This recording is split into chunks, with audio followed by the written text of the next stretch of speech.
Buenas tardes, ingeniero. El tema a exponerle hoy es sobre las amenazas y manejo de la conservación. Capítulo 7. Las amenazas a los recursos genéticos. El cambio climático y la diversidad genética. Nos dice que el cambio climático es una de las mayores amenazas a los recursos genéticos, en el cual se espera que en el futuro sea una de las razones más importantes para conservar la diversidad genética. En teoría, las especies que sobrevivirán al cambio climático serán aquellas que tengan la capacidad de moverse a regiones con clima similar al que están actualmente adaptadas o a las que tengan la capacidad de adaptarse a las nuevas condiciones ambientales. Como el movimiento de las especies será posible solo en algunos casos, por ejemplo, donde existe un climático muy pronunciado, o puede ser la ladera de una montaña, donde la distancia necesaria para el movimiento puede que sea corta. Entonces, las poblaciones amenazadas por el cambio climático no tendrán el tiempo suficiente, donde están varias generaciones, para que nuevos mutantes aparezcan y se establezcan, dando a las poblaciones la capacidad de adaptarse al medio, al cambio climático. Bueno, aquí están los tipos de ecosistemas seleccionados con impactos por el cambio climático predichos por el Programa del Medio Ambiente de las Naciones Unidas. Bueno, este cuadro tiene el bioma, el ecosistema y el tipo de paisajes. También están las principales variables climáticas y las implicaciones para la biodiversidad. Bueno, los humedales tienen principales variables climáticas que son la temperatura media de verano, la precipitación media anual, las inundaciones, donde hay implicaciones que dice que los cambios mayores en el ciclo hidrológico dejan secar los humedales continentales, con una reducción en la diversidad de especies. El calentamiento de 3 a 4 grados centígrados se podría eliminar al 85% de todos los humedales restantes. Los bosques en general tienen sus principales variables climáticas, que son los cambios de precipitación, temperatura y evapotranspiración potencial, mayor frecuencia de incendios y tormentas. Las implicaciones son que los grandes cambios en tipos de vegetación, los bosques pueden desaparecer en algunas zonas a un ritmo más rápido que la tasa potencial de migración o recrecimiento de nuevas áreas. En cuanto al bosque tropical de montaña, sus variables climáticas es que hay cambios en el grado de cobertura de nubes contra las horas de la luz solar. Está la frecuencia y severidad de huracanes, la frecuencia de las sequías y distribución de la precipitación anual. Las implicaciones está la desecación e invasión o sustitución de las especies de montaña por especies de baja elevación o que no son de montaña. En el bosque boreal, las variables climáticas es que está la temperatura media anual, la frecuencia y severidad de incendios, frecuencia e intensidad de tormentas, la duración de la estación de crecimiento, aumento en el ataque de plagas. En sus implicaciones es la pérdida significativa en algunas áreas debido principalmente a incendios y ataque de plagas. Está la expansión de los bosques boreales en las zonas árticas. En las montañas alpino, sus principales variables climáticas es que hay la temperatura media anual, está la caída y derretimiento de nieve, la duración de la estación de crecimiento. Sus implicaciones pues es la migración altitudinal de hábitats con invasión de los pastizales alpinos por comunidades forestales. Los hábitats de mayor altitud pueden ser incapaces de migrar. Ya. En cuanto a las zonas áridas y las semiáridas, las variables climáticas está el patrón de precipitación, la temperatura mínima en invierno. Sus implicaciones es que con algunas excepciones se espera que los desechos sean más cálidos y secos. La desertificación en el África subsahariana y en las estepas de Asia Central. Está la salinización y la pérdida de pastizales. También la pérdida de tierras cultivables. En los manglares, las variables climáticas están la tasa relativa de aumento del nivel del mar, los cambios en el equilibrio hidrológico de los estuarios y la frecuencia e intensidad de tormentas. Sus implicaciones pues es la reducción de la zona costera conforme se comprime entre el mar y las zonas agrícolas de tierra adentro. Aquí nos hacemos una pregunta muy importante. ¿Cómo podemos prepararnos para enfrentar los efectos del cambio climático? Bueno, está la mitigación, que es la única esperanza para que muchas especies puedan migrar, que es que se garanticen áreas continuas de norte a sur de hábitat, con la presencia de suficientes polinizadores o agentes de dispersión, hábitat para animales y plantas que puedan ser ocupadas para periodos largos. Bueno, entonces aquí se habla de la migración asistida por humanos y la introducción de especies en un nuevo hábitat adecuado. Aquí será necesaria para la supervivencia de muchas especies. Para las especies de importancia económica existentes en las zonas que se convertirán en marginalmente adecuadas en las próximas décadas, los programas de mejoramiento en los cuales tienen que preocuparse por aumentar la tolerancia a diversas condiciones ambientales restrictivas. Esto sería la solución para prepararnos a los efectos del cambio climático. Bueno, los efectos de aprovechamiento forestal en la diversidad genética de especies forestales. Nos dicen que aquí a veces se supone que la deforestación es una consecuencia del aprovechamiento forestal. La deforestación se presenta después del aprovechamiento, solo en algunas situaciones, en donde se convierte en una amenaza clara para la diversidad genética de muchas especies. En el peor de los casos, las especies endémicas pueden desaparecer como resultado de la deforestación.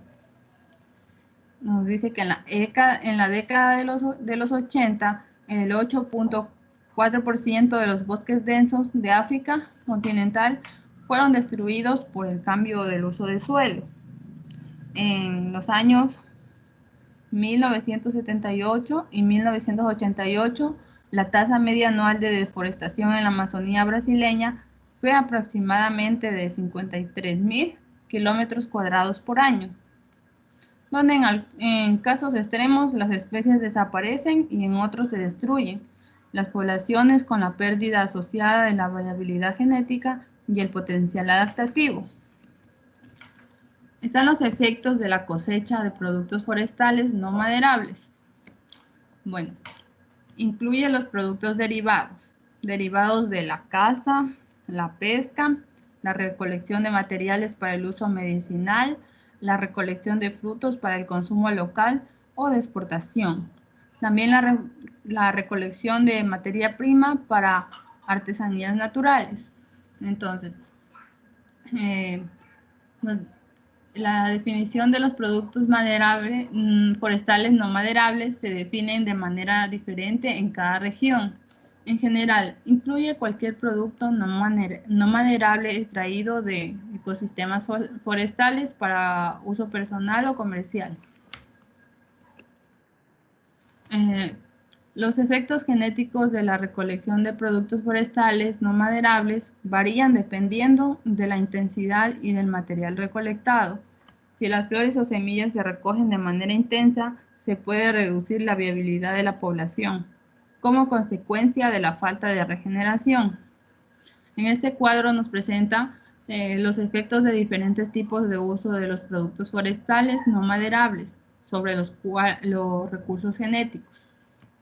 Bueno, el tipo de uso está en la reproductiva, no reproductiva y el organismo completo, y el pastoreo.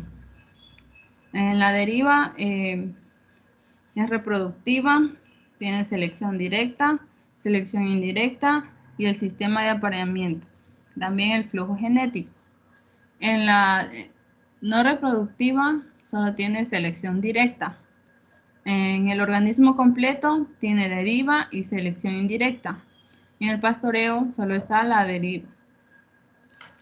Esto en cuanto a los efectos de diferentes tipos de uso de los productos forestales no maderables. Bueno, en la fragmentación del hábitat y la diversidad genética, nos habla sobre que la fragmentación y la pérdida de hábitats naturales puede ser las mayores amenazas a la diversidad genética. Bueno, en términos de hábitat, la fragmentación significa que áreas grandes de hábitat se reducen a varias áreas pequeñas y dispersas. Entonces, de acuerdo a Young y Boyle, los efectos genéticos más evidentes son la pérdida de diversidad genética a nivel de población y de especie. 2. Cambio de la estructura de interpoblaciones, que es la imposición de la estructura de la metapoblación artificial. 3. El aumento de la endogamia. Acá nos habla que según Young y Boyle, son los efectos principales de la fragmentación en las especies son 1. La reducción en el número total de individuos. 2. Disminución del tamaño medio de la población, conforme los individuos se limitan a fragmentos pequeños de bosque. 3. Aislamiento espacial de las poblaciones restantes dentro de un paisaje no forestal. Miren los ejemplos. Se han realizado 2 estudios en Australia para evaluar la erosión de la diversidad genética en pequeños fragmentos de población. El primer estudio nos dice que se examinó la riqueza alélica en una especie de eucaliptus y se encontró una relación positiva significativa entre la riqueza alélica y en el tamaño de la población en las poblaciones pequeñas. En el segundo estudio nos dice que se examinó una especie herbácea y se encontraron resultados similares. En ambos estudios se concluyó que la pérdida alélica se debe a la eliminación de los alelos con frecuencias bajas en poblaciones pequeñas. Bueno, efectos de la contaminación ambiental sobre los recursos genéticos forestales. Entonces, las respuestas genéticas más comunes a la contaminación son el mantenimiento de la diversidad genética en ambientes sometidos a estrés ambiental como resultado de una selección balanceadora. El aumento de la tasa de evolución como resultado de la selección y la mutación inducidas por las condiciones de estrés. Y una diversidad genética reducida en las zonas donde la contaminación del ambiente ocasiona una considerable reducción o pérdida poblacional. En cuanto al ejemplo, pues nos dice que la contaminación del ambiente dará lugar a cambios evolutivos, incluyendo la resistencia o tolerancia a diversos agentes contaminantes, desde la selección contra los genotipos sensibles y altos niveles de variabilidad, si otros factores lo permiten. Bueno, en los ejemplos de evolución impulsada por la contaminación, están los experimentos de campo para conocer los efectos de contaminación, que aportaron evidencia de cambios permanentes en la proporción de árboles de Pinus strobus, tolerantes y sensibles. En 1955 y 1966 se recolectó semilla de zonas muy contaminadas y de zonas libres de contaminación. El estudio realizado fue un estudio con Polypus tremuloides que mostró resultados similares, donde los clones procedentes de localidades diferentes fueron expuestos a fumigaciones con ozono y el material de áreas que no cumplían la norma nacional de calidad de aire de Estados Unidos en relación con el ozono. Presentó menos daños que las plántulas procedentes de localidades con menor contaminación de ozono.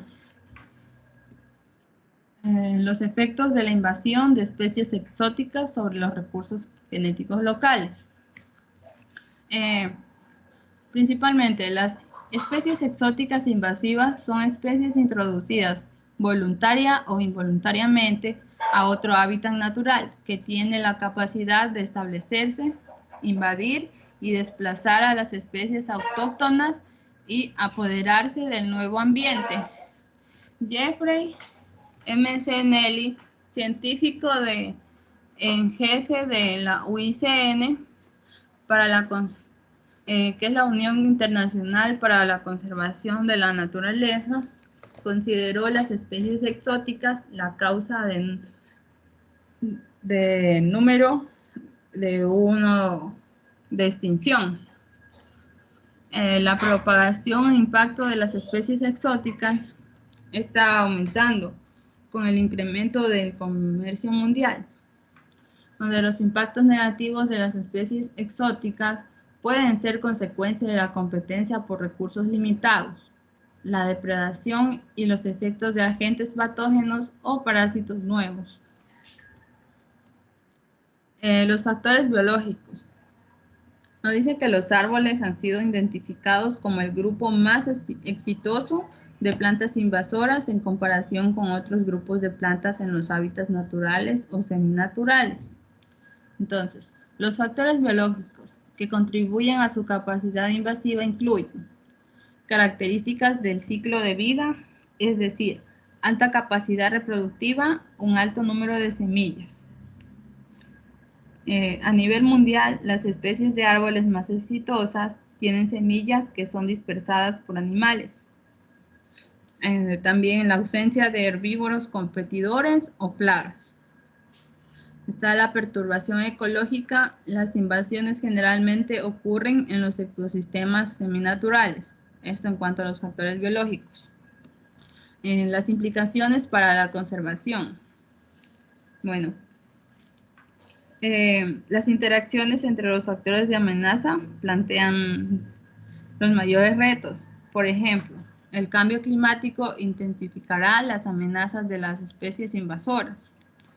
En muchas zonas del mundo los incendios han sido más destructivos en los últimos años que antes. También, la fragmentación del paisaje reducirá la capacidad de migración de todas las especies, excepto las más móviles, en respuesta al calentamiento global. Entonces, ninguna de estas amenazas a los recursos genéticos puede enfrentarse adecuadamente en forma aislada. Es probable que con el cambio climático los ecosistemas sean cada vez más dominados por especies de sucesión temprana, altamente móviles, son las malezas. Bueno, aquí viene el capítulo 8, que se trata sobre el manejo genético y restauración. Bueno, es probable que los objetivos del manejo genético cambien en las próximas décadas como resultado de las crecientes amenazas a los recursos genéticos. Nos dice que evidentemente no se pueden implementar programas de manejo y conservación genética para todas las especies que pueden estar en riesgo como resultado del cambio climático. O sea, las especies invasoras, pérdida de hábitat u otras amenazas. Las especies que probablemente reciben mayor atención en las próximas décadas incluyen razas locales y parientes silvestres de cultivos agrícolas y razas de animales domésticos. También es probable que el manejo y conservación de los recursos genéticos de estas especies se basen en las prácticas comúnmente utilizadas en los programas de mejoramiento genético de las especies de cultivos agrícolas. A pesar del advenimiento de las técnicas moleculares para la identificación genética y los excitantes avances que facilitan una reproducción mucho más rápida. Estas técnicas son prácticas únicamente para las especies con un alto valor comercial. Entonces, los métodos tradicionales seguirán siendo valiosos para otras especies, especialmente en las áreas que carecen de capacidad técnica y recursos financieros. Las zonas semilleras y de mejoramiento. Nos dice que aquí se puede aplicar a cualquier especie sin domesticar dentro de un programa de conservación, restauración o mejoramiento genético. Una zona de mejoramiento es un área dentro de la cual se seleccionan y cruzan los árboles para formar una población de cruzamiento, como parte de un programa de mejoramiento genético. También se puede aplicar a también se puede aplicar en otra situación, en donde el mejoramiento genético puede ser parte importante de una estrategia de conservación, que es la agrosilvicultura. Los árboles y otras plantas sin domesticar pueden ser muy importantes para la producción agrícola, pero en muchos casos las especies leñosas que están disponibles en los viveros locales no son nativas. El concepto de las zonas semilleras ha sido importante en el manejo de los recursos forestales, especialmente cuando las especies leñosas están en una etapa temprana de domesticación. Las zonas semilleras son áreas geográficas con condiciones ambientales relativamente similares en las que se pueden mover las poblaciones y esperar que tengan un buen desempeño. Como ejemplo de un programa de mejoramiento genético están los objetivos y métodos de programas de cruzamiento en árboles bajo ambientes cambiantes. Bueno, por ejemplo, en Canadá, los mejoradores de árboles se interesan en el tamaño a los 40 años o más. En México es más probable que se consideren 20 años. Nos habla de los periodos. En cualquiera de estos periodos es demasiado largo para un ciclo de evaluación. Así que la tasa de crecimiento en una edad temprana generalmente se sustituye por el tamaño final, suponiendo que hay una correlación elevada entre el crecimiento temprano y el tamaño a los 20 o 40 años de edad. Bueno, sobre las especies forestales, nos dice que son importantes para la producción de madera. Siguen siendo básicamente poblaciones silvestres. Los métodos de mejoramiento genético en árboles. Dice que básicamente el mejoramiento genético de árboles se utilizan los mismos métodos que se han utilizado durante siglos para el mejoramiento genético de cultivos agrícolas, con algunas excepciones. Son seleccionar los árboles de poblaciones naturales con base en su desempeño, propagar la semilla o el material vegetativo en huertos semilleros y en pruebas de progenie, eliminar los árboles del huerto semillero con base en el desempeño de la progenie, realizar cruzas controladas en los individuos con mejor desempeño en huertos semilleros o en huertos de cruzamiento, establecer un nuevo huerto, realizar nuevo ciclo de evaluación y eliminación de individuos con menor desempeño. Las estrategias de cruzamiento controlado con propósitos de conservación. Nos dice que un presunto efecto del cambio climático con serias implicaciones para las especies en Canadá es el aumento de los ciclos de congelamiento-descongelamiento durante meses de invierno. P. rubens es particularmente susceptible a los efectos dañinos del descongelamiento en invierno, seguido rápidamente por un clima muy frío. Entonces, los programas de cruzamiento se pueden diseñar para abordar problemas particulares de conservación. En Canadá, los desafíos más grandes para las especies de árboles son los insectos y enfermedades introducidas. Por ejemplo, Juglans cinerea, una especie de árbol nativa del este de Estados Unidos y sureste de Canadá, está disminuyendo rápidamente como resultado de una enfermedad introducida. La semilla y el material vegetativo se recolecta para la propagación y se realizan pruebas para comprobar que los árboles en verdad son resistentes a la enfermedad. Es importante recolectar el material de tantos árboles potencialmente resistentes como sea posible para evitar una pérdida catastrófica de la diversidad genética. El mejoramiento genético para la adaptación a los climas cambiantes puede ser un objetivo tanto de conservación como económico.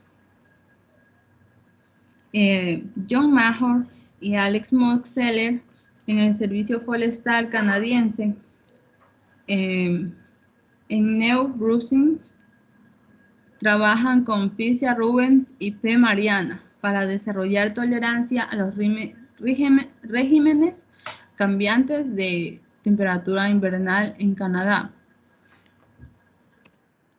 El mantenimiento de diversidad genética suficiente.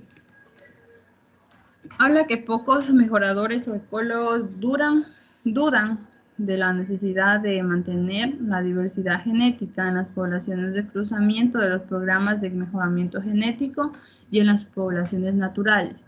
Sin embargo, las opiniones sobre lo que es suficiente varían extensamente. Los árboles tienen diferencias interesantes en comparación con la mayoría de las otras especies bajo mejora. Los cultivos agrícolas y los animales domesticados se encuentran contenidos. En cualquier parte del mundo, las especies cultivadas de uso general tienden a ser similares y muchas de ellas se originan de otras áreas geográficas. La domesticación ha ocurrido durante muchos cientos de generaciones y generalmente estas especies o sus variedades han perdido la capacidad para sobrevivir sin ser cultivadas. Existen razones económicas para mantener la diversidad genética en las poblaciones de especies de árboles y los mejoradores pueden ser capaces de satisfacerlas, por lo menos a corto plazo, en sus programas de cruzamiento sin utilizar poblaciones naturales. En los efectos de la domesticación, dice que la domesticación generalmente actúa para reducir la diversidad genética dentro de las variedades o líneas y a menudo para incrementar la variabilidad entre ellas. Entonces, la variabilidad total generalmente se pierde porque algunas características se consideran importantes y ellas son el centro de atención de la mayoría de los programas de mejoramiento. La reciente concentración de material vegetal y de variedades en las manos de algunas grandes corporaciones apresura el proceso de la pérdida de diversidad genética porque la semilla disponible y el mercado de exportación dictan un producto uniforme. El maíz, las habas y los chiles en México ilustran esto. Se pierden razas locales para los tres grupos, pero más rápidamente para el maíz. Un agricultor siembra 3 o 4 razas locales cada año, produciendo maíz, que es bueno para diferentes propósitos, y guarda la semilla de la cosecha para la siembra del próximo año. En las especies forestales. Existen razones importantes para mantener una mayor diversidad genética en los programas de mejora de árboles forestales que en los nuevos esfuerzos típicos de mejoramiento de cultivos agrícolas, porque los árboles son más longevos y deben sobrevivir en ambientes más variables que los cultivos agrícolas tradicionales.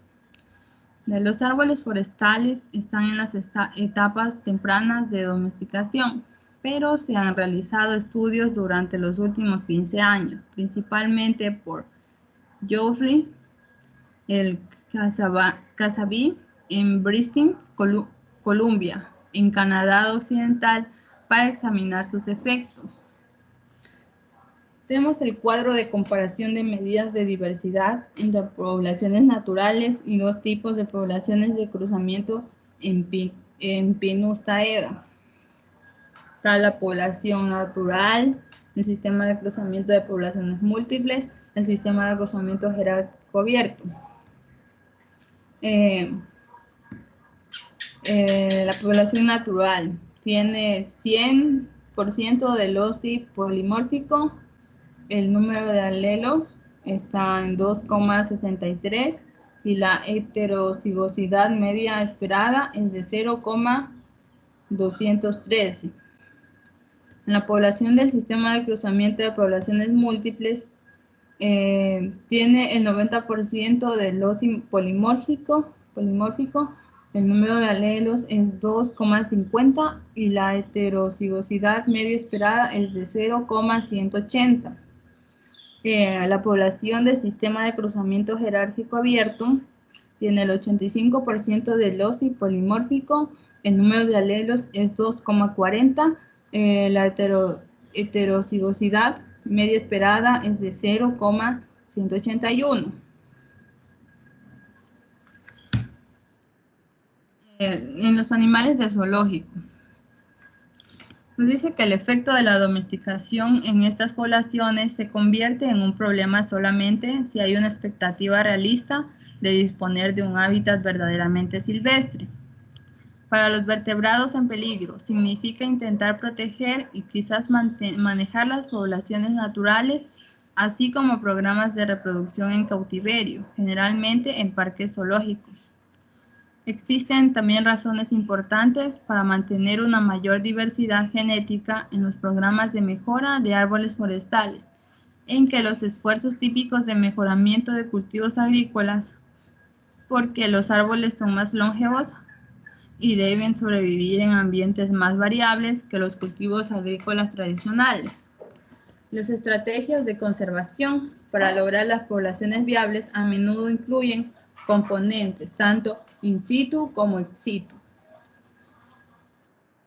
En cuanto al monitoreo de impactos de la silvicultura en la diversidad genética, nos dice que en años recientes ha habido una fuerte atención en el desarrollo y aplicación de criterios e indicadores de manejo forestal sostenible a nivel local, nacional e internacional. Los criterios son las categorías en las que las prácticas de manejo pueden influenciar la viabilidad ecológica, social o económica.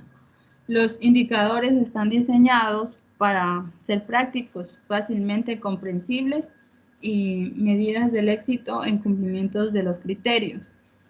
Algunos indicadores han sido relativamente fáciles de identificar, de medir y de supervisar a lo largo del tiempo, pero la diversidad genética es una de las más difíciles.